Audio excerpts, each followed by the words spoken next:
Greetings, everyone. Here are the main points of the video.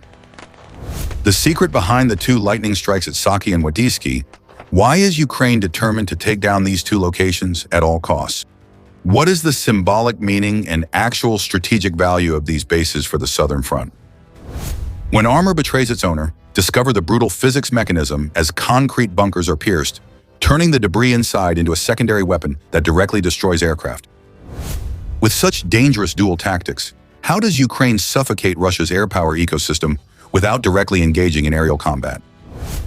A technological nightmare, Russia lags an entire generation behind America's KB-21 Zyder superbomber and the shadowy supply chain struggling under the grip of sanctions.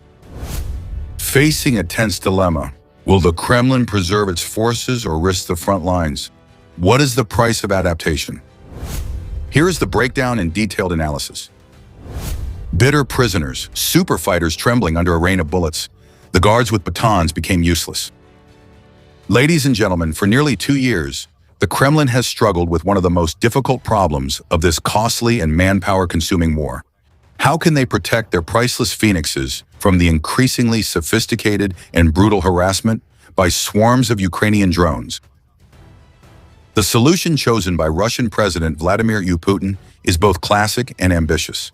Building solid concrete fortresses, reinforced steel domes, and enclosed bunker systems. These defensive structures, worth millions of US dollars, are expected to become eternal iron shields, protecting the most expensive flying assets of the Russian aerospace forces from the asymmetric threat posed by unmanned aerial vehicles. A series of such solid bunkers have been urgently deployed by Russia across key air bases, especially on the Crimea Peninsula, which is considered an impregnable fortress on the Black Sea. Modern fighter jets and attack aircraft were swiftly sheltered under thick concrete covers.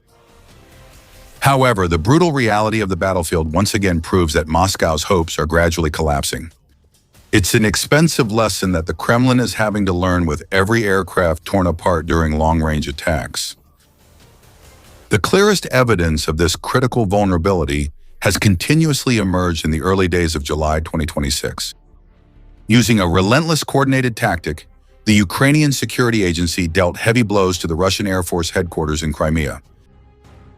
The skies above Saki military air base shook under a barrage of relentless attacks targeting the hangars and the squadrons on standby.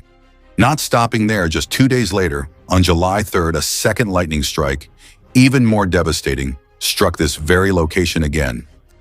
Sources from the Ukrainian side confirmed that the second attack penetrated at least 7 reinforced bunkers, turning the steel-reinforced concrete protective structures into tombs that buried or severely damaged at least 7 of advanced combat aircraft of the Russian aerospace forces. Among the equipment heavily damaged after the fierce raid, it was reported that Su-30M and Su-30 multi-role fighters, considered the backbone of Russia's Southern Front air defense, were present, along with the powerful Su-24 frontline bombers. At the same time, another wave of attacks was also simultaneously directed at the Wadiski military airfield, another extremely important strategic base of Russia in Crimea. Here, storage sites for Shahed series suicide UAVs and Russia's top aviation equipment were completely consumed by the flames of war. The question is, why is Kiev so determined to destroy Saki at all costs? Nestled on the western coast of the Crimea Peninsula, right next to the Novofedorivka settlement, Saki is not just an ordinary airfield. This is one of Russia's most strategic naval aviation hubs on the Black Sea. From this runway, Su-24 and Su-30 SM aircraft continuously take off, raining terror with smart guided bombs on frontline targets in southern Ukraine, while also providing cover for other operations. Cho các hoạt động của hạm đội Nga. Attacking Saki is about choking the power of the Russian Air Force right at its birthplace. For Wadiski as well, this is an indispensable link in the supply chain, housing tactical squadrons and swarms of UAVs that frequently bombard Ukrainian cities. Moreover, Saki also carries an extremely profound symbolic value. This place once witnessed a seismic event in August 2022 when violent explosions erupted, shattering the illusion that Crimea was untouchable, of a saying that Crimea is an inviolable land. But the satellite images released right after the raid in early July 2026 revealed a bitter reality. Massive steel doors were ripped open and storage bunker roofs were pierced from above. The thick concrete layer that Moscow had spent so much effort and money reinforcing over the years was now riddled with open wounds, gaping under enemy fire. Directly taking down a fighter jet while it's flying in the sky is ideal, but disrupting ground operations by attacking the hangars is also effective. Refueling points or equipment storage sites are equally effective. When this cycle is disrupted, those multi-million-dollar fighter jets that can't take off become useless, as if they never existed on the battlefield. The disruption in this operational tempo immediately puts a damper on the situation at the front lines. Flights departing from strategic bases like Saki or Wadiski usually carry a deadly mission, dropping guided aerial bombs, the weapon Ukrainian soldiers fear the most. From ordinary gravity bombs, the Russians have modified them into high-precision weapons by adding lift wings and smart navigation systems, allowing fighter jets to drop them from a safe distance outside the enemy's air defense range to crush Kiev's defensive lines. Therefore, this connection is vital for Ukraine. Every burning storage bunker at Saki, every Su-30SM grounded for days. This means that the firepower pressure on the Ukrainian army's trenches at the front line is partially reduced. The collapse of the concrete armored shelters at military airfields also has a tragic and ironic dimension. Even if a fighter jet appears intact after a raid, it may never be able to fly again because the extremely sensitive avionics inside have been completely destroyed by shockwaves. Filling these gaps is a hopeless problem for Moscow, as their defense industry's production chain is now within the crosshairs of Western sanctions.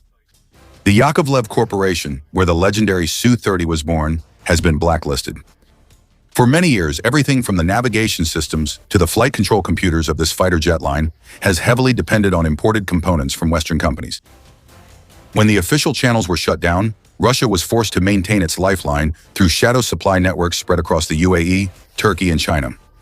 Investigations reveal over 4,000 shipments of components evaded regulations to reach Russia in the past 3 years. But this is just a short-term solution.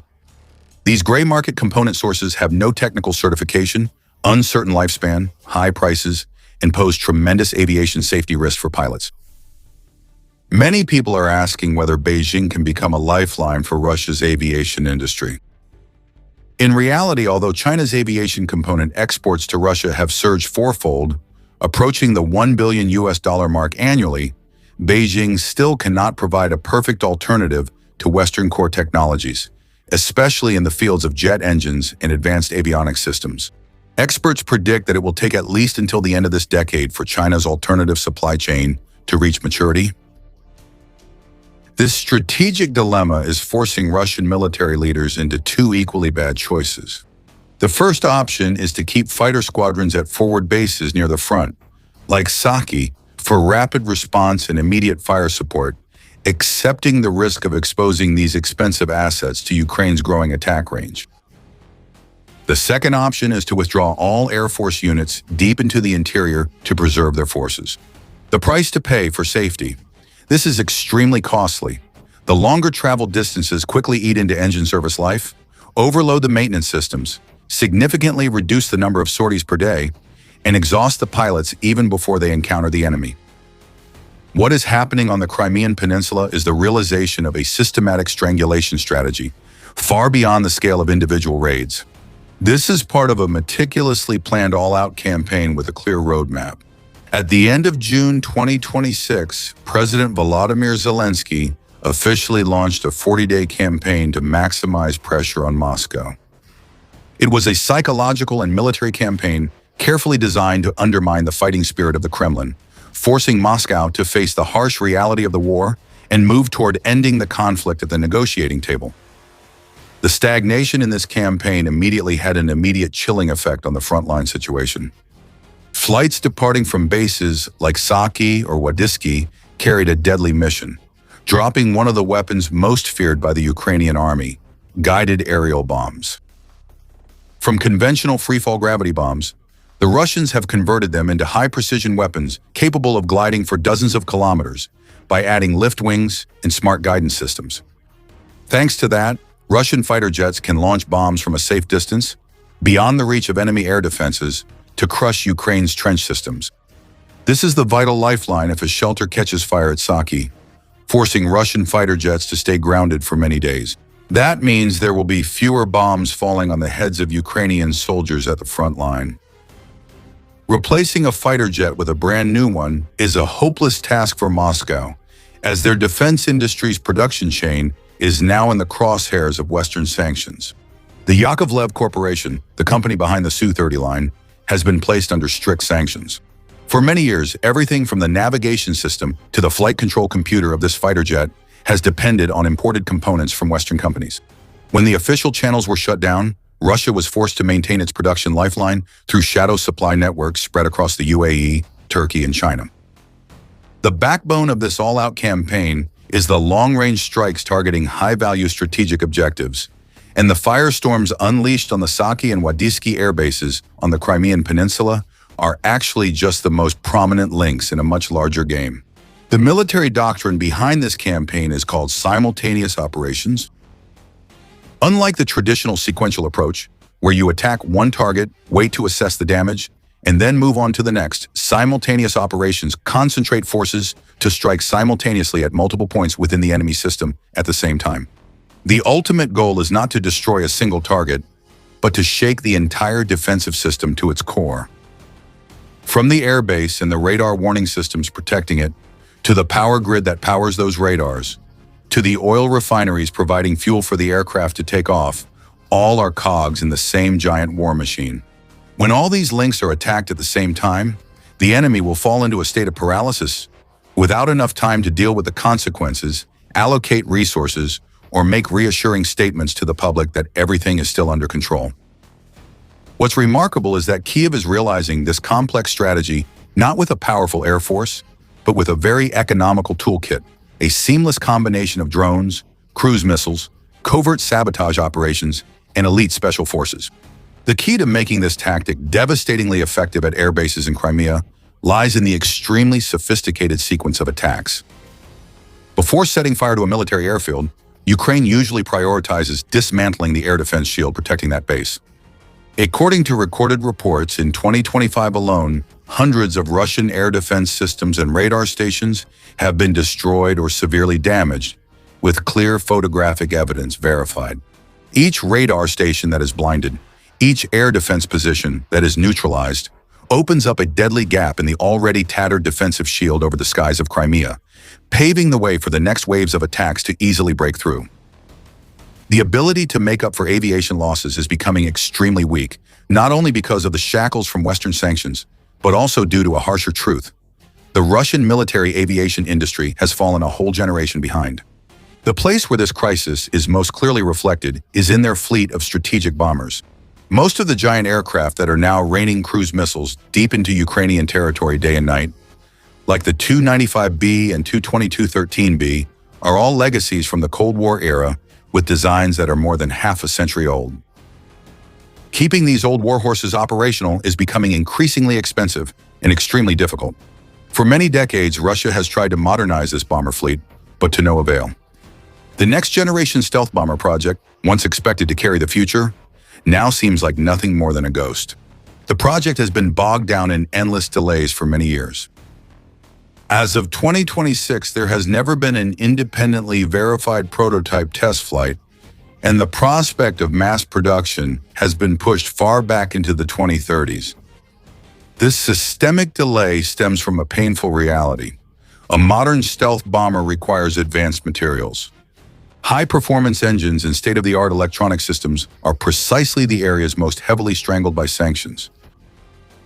Today's Russia is not only powerless to make up for the gaps left by downed aircraft, but it has also gradually lost the ability to build the air force of tomorrow. The losses in Crimea are a direct theft from the future of the Russian Air Force. These raids do not mean that the Russian Air Force's strength in Crimea has been completely wiped out, or that the concrete bunkers have become useless. On the contrary, those concrete rings are still doing their job quite well. The fact that a few bunkers have been penetrated does not take away their core defensive value. They still successfully block most conventional attacks, forcing the enemy to use extremely precise strikes and effectively neutralize many threats directed at the base. Disabling a fortified bunker is always much more difficult and costly than destroying an exposed aircraft out in the open on the runway. Therefore, Russia's massive investment in reinforced concrete is by no means wasted. The only issue is that they no longer provide the absolute security that people once expected. Although satellite images can record structural damage to infrastructure, they alone cannot accurately determine which fighter jets were inside those shelters at the time of the attack, or how extensive the actual losses were. Moreover, Russia is still a military power with a high ability to adapt to adversity. They can completely reinforce the shelters, strengthen the air defense network to protect the base, and disperse the aircraft squadrons to safer locations. It would be unrealistic to expect Ukraine to completely wipe out the Air Force after just this single campaign. From a deeper perspective, these long-range strikes are sometimes not a sign of overwhelming strength, but rather a reflection of Ukraine's strategic limitations. When unable to launch a ground campaign to directly reclaim the Crimean Peninsula, Kyiv is forced to choose the option of attrition and wearing down the enemy from a distance. So, in your opinion, are reinforced concrete bunkers completely obsolete compared to Ukraine's weapons?